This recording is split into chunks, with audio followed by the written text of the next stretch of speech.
Hoy en el frasco. Fue un video que desató la indignación entre varios gobiernos occidentales. El ministro de Seguridad Nacional israelí burlándose de los activistas detenidos de una flotilla con destino a Gaza. Nos han golpeado a cada uno de nosotros. Hemos recibido descargas eléctricas. Tenemos en todo el cuerpo. Tenemos contusiones. Mucha gente tiene las costillas rotas. Así recibimos a los simpatizantes del terrorismo que llegan e intentan romper el bloqueo naval del Estado de Israel. Lo que veremos hoy no es un debate moral. Es un análisis de un error estratégico y catastrófico. Hay una parte considerable de la sociedad israelí en este momento que está furiosa, porque esto, obviamente, es muy mala publicidad y están tratando de hacer control de daños. En el momento en que el primer ministro vio este video, Benjamín Netanyahu debería haberlo despedido en el momento, porque A. El acto en sí mismo. B. El daño que causa a Israel internacionalmente. Y luego están aquellos que realmente no tienen problema con esto, pero no les gusta la prensa negativa. No les gusta el hecho de que Ben Gvir publicara esto en las redes sociales. The problem is not Netanyahu.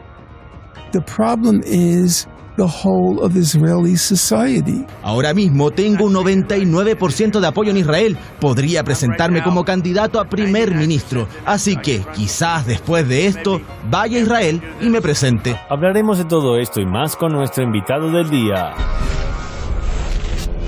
El Frasco, exponiendo a los genocidas que buscan chivos expiatorios. ¿Qué tal? ¿Cómo están? Bienvenidos a un nuevo programa del Frasco Medio Sin Cura, un antídoto contra esta guerra de la desinformación. En enero de 2024, en pleno recrudecimiento del genocidio en Gaza, el vicepresidente de la DAIA, la Delegación de Asociaciones Israelitas de Argentina, daba la nota. Allí estamos viendo justamente, mira, tenemos Mariano, justamente acá el tuit porque es sí, deshumanizado y vergonzante, ¿no? Como repetimos incansablemente, no hay civiles inocentes en Gaza, tal vez solo los niños de menos de 4 años. En ese llamamiento al genocidio habla en plural y además agrega incansablemente, es decir, que lo sostienen desde hace tiempo. Ergo, no se trata de una novedad y tras el escándalo llegó la contradicción. La DAIA desplazó al vicepresidente Sergio Pich-Holz por sus dichos sobre Gaza.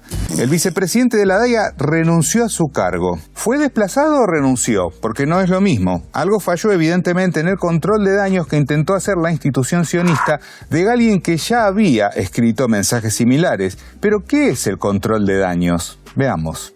¿Qué es el control de daños en términos de crisis? Es fundamentalmente la evaluación o diagnóstico de nosotros como organización o como marca a ver si tenemos heridas o afectación en nuestra imagen y reputación con los públicos. Ahora, ¿por qué recordamos ese infame caso de 2024? Porque días atrás, en el seno del régimen israelí, ese que tanto defiende la DAIA, pasó algo de lo que luego el propio régimen se quiso distanciar. El ministro de Seguridad Nacional, Itamar Ben Gvir, ha desatado una crisis diplomática al compartir videos de la flotilla. Fíjense que ya en ese primer titular del medio El País se hace énfasis en que la crisis se desata no por humillar a los activistas, sino por compartir videos de la flotilla. Los detenidos aparecían arrodillados y esposados. Varios países occidentales, entre ellos España, han condenado su conducta. Hay una parte considerable de la sociedad israelí en este momento que está furiosa, porque esto, obviamente, es muy mala publicidad y están tratando de hacer control de daños. Y debido a la indignación que generó la difusión del video, comenzó el control de daños para encubrir al régimen que viene asesinando niños prácticamente todos los días desde octubre de 2023. ¿Cómo?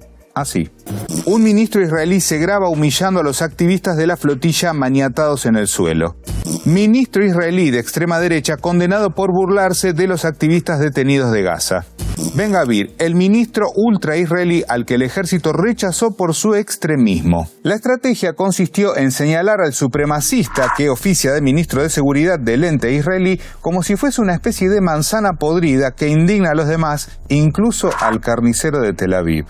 Netanyahu reprende a Ben Gvir por trato a flotilla hacia Gaza. Pero claro, lo debe haber reprendido mucho, ¿no? ¿Cómo puede ser? ¿Cómo le apareció este ministro fanático en el gabinete? ¿Quién lo habrá nombrado? Cuando Ben Gvir tenía 18 años, el ejército israelí se negó a reclutarlo para su servicio militar obligatorio porque sus ideas políticas eran demasiado extremas. 30 años después, Netanyahu lo nombró ministro de Seguridad Nacional, encargado de la policía y las prisiones. Netanyahu sabía exactamente lo que estaba haciendo. Bueno, sabrán disculpar a Bibi que con tantas ocupaciones como bombardear civiles en Gaza y el Líbano, se le pasa a ver el accionar de este otro salvaje. El ministro de Seguridad israelí, que se burló de activistas, ya había realizado acciones extremas. Octubre 2025, ministro israelí exhibe en el suelo a palestinos. Febrero 2026, el ministro israelí Ben Gvir pisoteó a prisioneros palestinos en una cárcel de Cisjordania ocupada. La pregunta es, ¿por qué cuando Israel humilla a prisioneros palestinos no hay condena mundial y ahora que lo hace con activistas europeos, sí? Cuando las víctimas son palestinas, las llamadas a la condena, la rendición de cuentas y la indignación de repente desaparecen. La única razón por la que hubo indignación internacional por el video del abuso de Ben Gvir a los activistas de la flotilla es que no eran palestinos. Pero la carrera política de Ben Gvir consiste precisamente en provocar en forma constante al pueblo nativo, como celebrar la pena de muerte con un pastel con una horca o invadir el complejo de Al-Aqsa. El ministro israelí de Seguridad, el ultraderechista Itamar Ben Gvir, visitó y rezó en el lugar más sagrado de Jerusalén, el complejo de la mezquita de Al-Aqsa. Desde allí pidió la ocupación total de Gaza. De modo que con un personaje que busca ser el centro de atención, la estrategia de tratar de señalarlo solo a él siguió adelante. Por eso se empezó a trabajar en la idea de que Netanyahu debía tomar medidas. En el momento en que el primer ministro vio este video, Benjamín Netanyahu debería haberlo despedido en el momento, porque A. El acto en sí mismo, B. El daño que causa a Israel internacionalmente. ¿Serán acaso artimañas de bajo presupuesto para que la gente crea que el genocida Netanyahu tiene algún atisbo de humanidad? Porque si realmente hubiese sido así, Ben Gvir ya hubiese sido echado. ¿Y qué creen? Netanyahu en apuros, pero no despide a Ben Gvir. Y justo cuando hacían esos malabares para que la gente creyera que el extremismo de Ben Gvir era un caso aislado, el video publicado de otra ministra los hizo retroceder casilleros a cero. Cero moral. Así recibimos a los simpatizantes del terrorismo que llegan e intentan romper el bloqueo naval del Estado de Israel.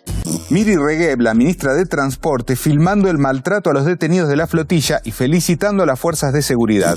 Una vez más, no es Ben Gvir. Eso solo es un control de daños para inocentes y desinformados. Ya con ese control de daños totalmente arruinado, otro ministro sionista quiso fingir indignación al ver que el repudio internacional no paraba de crecer y le mandó un mensaje a Ben Gvir. Ministro de Exteriores israelí, sabes que has causado daño a nuestro Estado en esta vergonzosa exhibición y no es la primera vez. Pero le respondieron, tu único problema es que compartió las imágenes y no el terrorismo cometido. Te importa el daño causado por la publicación de estas imágenes, pero ni siquiera condenaste nada de lo que hay en ellas, porque esto es Israel y así es como operas. De hecho, eso es lo que les preocupa, no que torturen a activistas que llevaban ayuda humanitaria a Gaza, sino que se difunda ese abuso. Esto es absolutamente aceptado y tolerado. Ellos solamente desean que no lo haya grabado.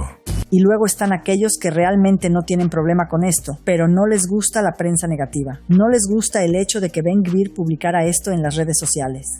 A tal punto dejan en claro que lo que les molestó no fueron los actos de abuso, sino su difusión, que este medio pro-sionista no podría haberlo resumido mejor. Lo que veremos hoy no es un debate moral, es un análisis de un error estratégico y catastrófico. El problema no es solo Ben Gvir. Ben Gvir es la versión brutal, grotesca y sin filtro de un sistema político que hace tiempo decidió convertir la fuerza en argumento y la humillación en mensaje. Netanyahu no lo corrige por principios, lo corrige porque le arruina la escenografía. En definitiva, el control de daños nuevamente no le funcionó, porque tal como lo explica el politólogo Norman Finkelstein, no se trata ni de Netanyahu, ni de Ben Gvir, ni del gabinete israelí. The problem is not Netanyahu. The problem is the whole of Israeli society. About 70 to 75% in polls say there are no innocents in Gaza. Sin ir más lejos, veamos algunos ejemplos de estos últimos días que demuestran que Ben Gvir hace lo que hace porque tiene un público que literalmente aplaude todas las brutalidades del régimen sionista. Allí vemos a colonos aplaudiendo y vitoreando la destrucción que Israel está provocando en el sur del Líbano.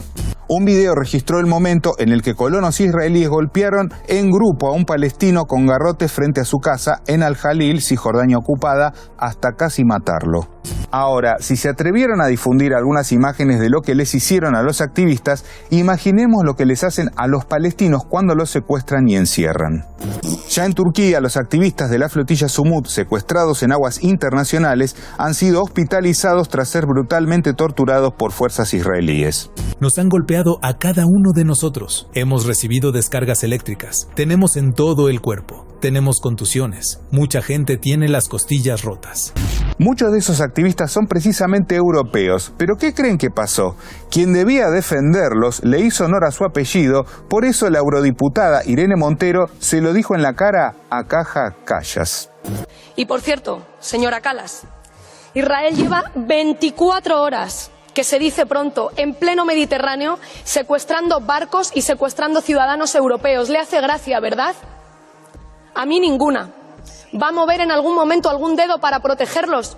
Spoiler, no movió ni el dedo meñique, y algunos mandatarios europeos condenaron lo sucedido, pero cayeron en la trampa o evitaron conflictos apuntando solamente a Ben Gvir.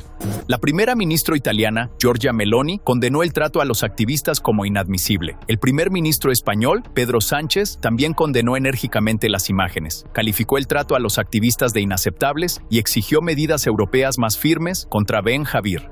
Vergonzoso cómo los líderes occidentales han encontrado en el fascista Ben Gvir a alguien a quien criticar para encubrir su silencio y complicidad en las leyes de apartheid de Israel, crímenes de guerra y genocidio. Y las palabras se las lleva el viento del Mediterráneo, porque si realmente les preocuparan sus ciudadanos, suspenderían los acuerdos comerciales con los piratas. De hecho, esto le dijo la relatora de la ONU, Francesca Albanese, a Meloni.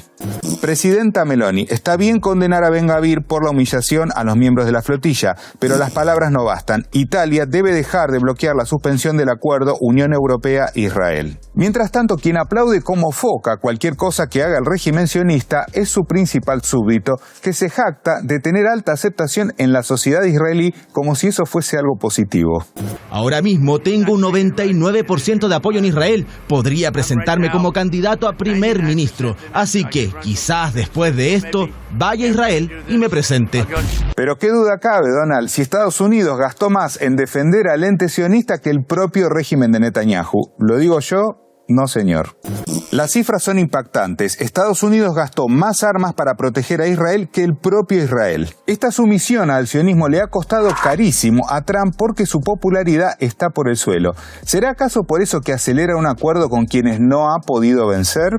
Se ha negociado en gran medida un acuerdo, sujeto a su finalización, entre los Estados Unidos de América, la República Islámica de Irán y los demás países que se enumeran. Presidente Donald J. Trump. De pronto le dice República Islámica, ya no régimen.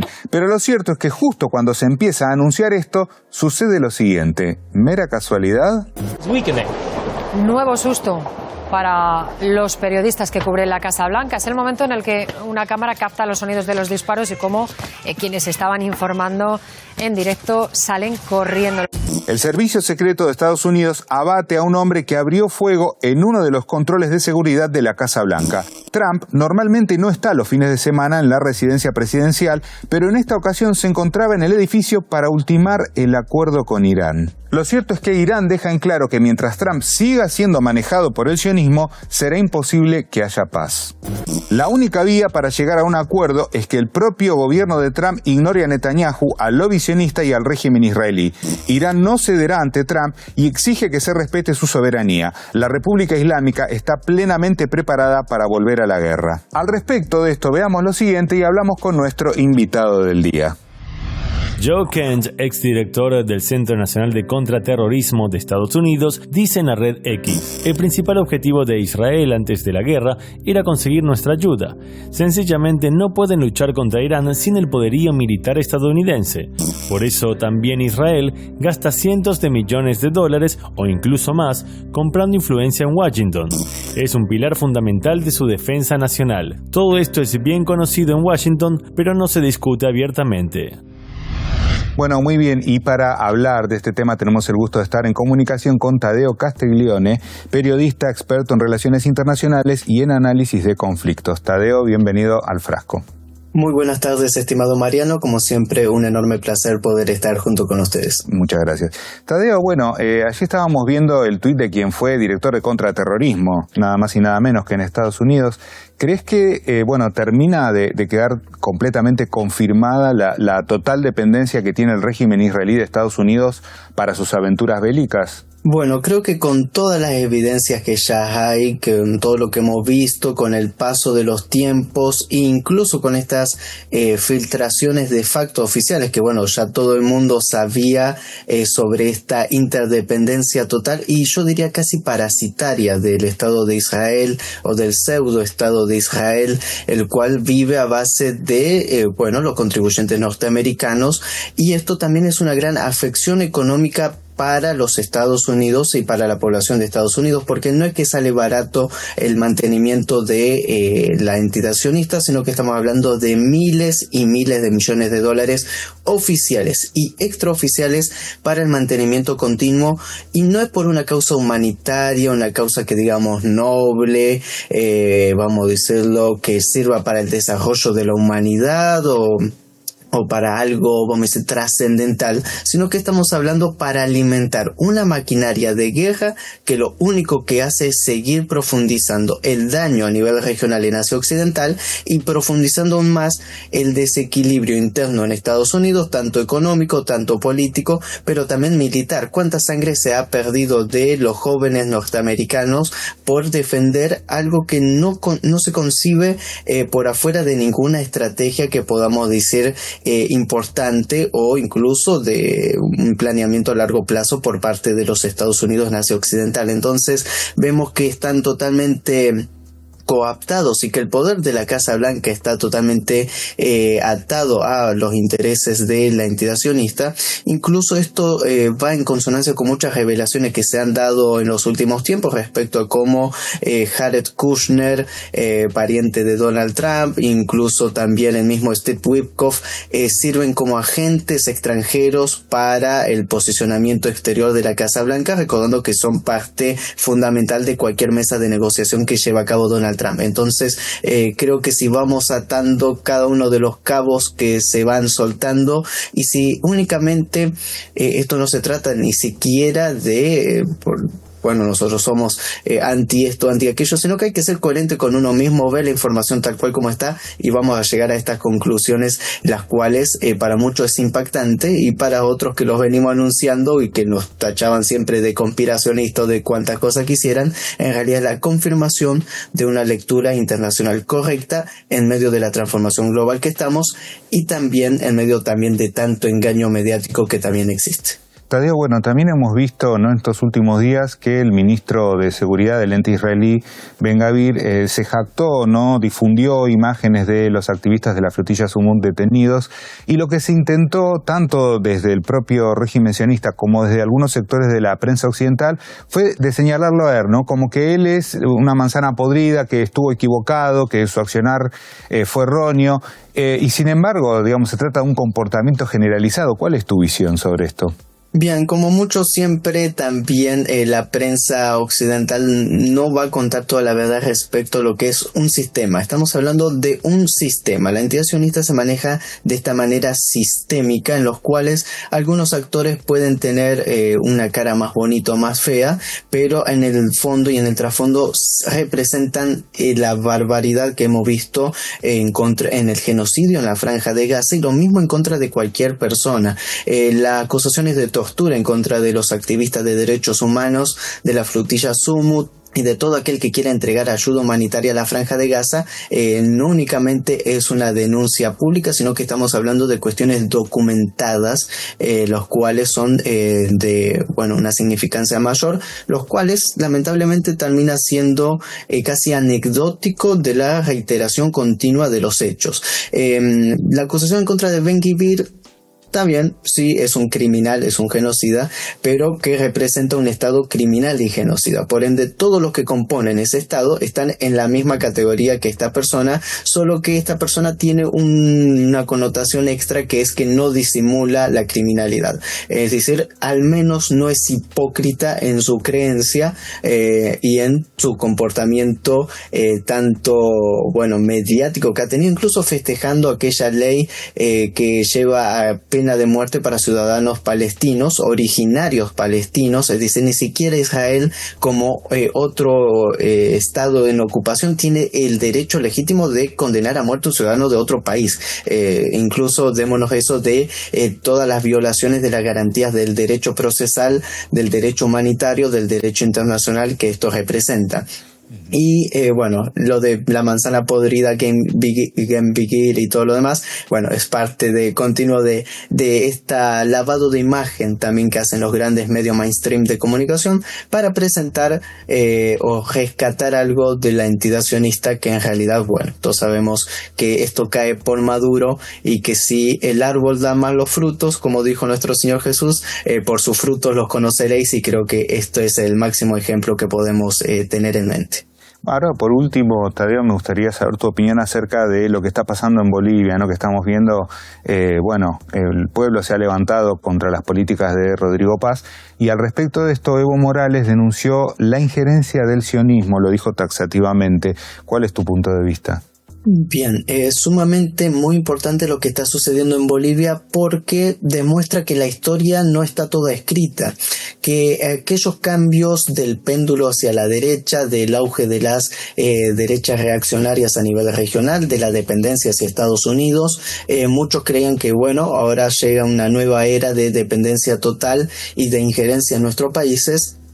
Pero muchos se están olvidando y están sacando por fuera de la ecuación la resistencia popular. Lo que está demostrando Bolivia creo que es un mensaje para toda América Latina. Incluso lo hemos visto reflejado también en Chile con las protestas en contra de Kast en mayor envergadura, pero en Bolivia creo que está marcando un parteaguas muy importante debido a la resistencia multisectorial, y que está poniendo, vamos a decirlo, en tela de juicio, y ha dejado tambaleante un gobierno que asumió hace 6 meses, y todo esto nos da un faro de esperanza de que no está todo perdido, de que hay nuevas alternativas, y que fijémonos que esto no es político. Las acusaciones que dijeron que Evo Morales está detrás de todo esto y demás son totalmente irracionales. Lo que estamos viendo es una reacción del pueblo en su máximo conjunto. Entonces no podemos subestimar lo que está sucediendo en Bolivia, ni mucho menos ignorarlo. Ahora bien, las acusaciones de Evo de que detrás de esto está el sionismo,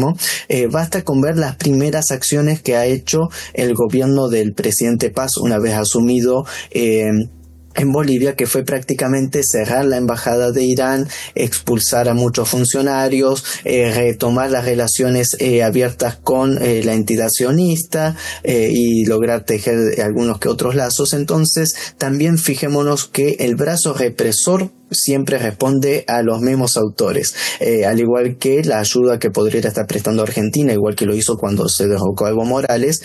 También creo que son todas parte de las mismas actitudes, los cuales lógicamente desde ya condenamos, pero también marca la injerencia a nivel continental que está teniendo el sionismo en una gran Israel ampliada que incluso llega hasta nuestra América, pero que en Bolivia la composición de la gente y el sentido comunitario está muy arraigado con miles de años de historia. Y eso creo que marca bastante la diferencia. En Bolivia, la manipulación cibernética a través de todas las herramientas de manipulación que pueden existir no están tan desarrolladas. En Bolivia, el sentimiento comunitario todavía está un poco más intacto, y eso se ha visto reflejado también en todas las iniciativas de protestas populares que estamos viviendo. Y que incluso muchos de los sectores que están haciendo cálculos a futuro se están equivocando si siempre dejan por afuera al pueblo.